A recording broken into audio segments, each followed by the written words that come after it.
நடிகை கிருத்திகா அண்ணாமலை தமிழில் பல்வேறு சீரியல்களில் நடித்த பிரபலமான நடிகையாக வலம் வந்து கொண்டிருக்கிறார். தன்னுடைய சமூக வலைதள பக்கங்களில் அடிக்கடி தன்னுடைய கிளாமரான புகைப்படங்களை பதிவிட்டு உடல் எடை குறைப்பது எப்படி, உடலை ஆரோக்கியமாக பேணுவது எப்படி உள்ளிட்ட தகவல்களையும் ரசிகர்களுடன் பகிர்ந்து கொள்கிறார். இந்நிலையில் சமீபத்தில் தான் தனக்கு விவாகரத்தான விஷயத்தை பொதுவெளியில் முன் வைத்திருந்தார் நடிகை கிருத்திகா அண்ணாமலை. ரசிகர்கள் பலரும் இவர் விவாகரத்து செய்து விட்டாரா என்று ஆச்சரியப்பட்டார்கள். ஏனென்றால் பிரபலங்களின் விவாகரத்து செய்தி என்றால் உடனடியாக ஊடகங்களுக்கு வந்துவிடும். ஆனால் கிருத்திகா அண்ணாமலையின் விவாகரத்து செய்தி ஆண்டுகள் பல கடந்த பின்பும் ஊடகங்களில் பேசப்படவே இல்லை. இது குறித்து அவர் கூறும்போது, என்னுடைய விவாகரத்து செய்தி மிக பெரிய விஷயமாக மாறியிருக்கும். ஆனால் என்னுடைய உண்மையான பெயரை கொண்டு செய்திகள் வெளியாகின. என்னுடைய உண்மையான பெயர் உமா மகேஸ்வரி. நான் தற்கொலைக்கு முயற்சி செய்ததெல்லாம் கூட ஊடகங்களில் வந்திருக்கிறது. ஆனால் உமா மகேஸ்வரி என்ற பெயரில் வந்ததால் பலருக்கும் அது நான் தான் என்று தெரியவில்லை. ஒருவேளை கிருத்திகா அண்ணாமலை என்ற பெயரில் வந்திருந்தால் அனைவருக்கும் தெரிந்திருக்கும். இதனால் தான் என்னுடைய விவாகரத்து பற்றி எந்த ஒரு ஊடகங்களிலும் பெரிதாக பேசப்படவில்லை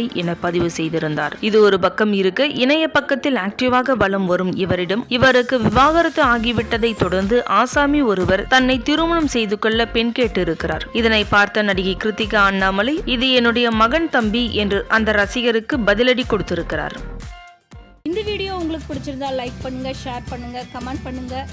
மறக்காம நம்ம சேனலை சப்ஸ்கிரைப் பண்ணுங்க.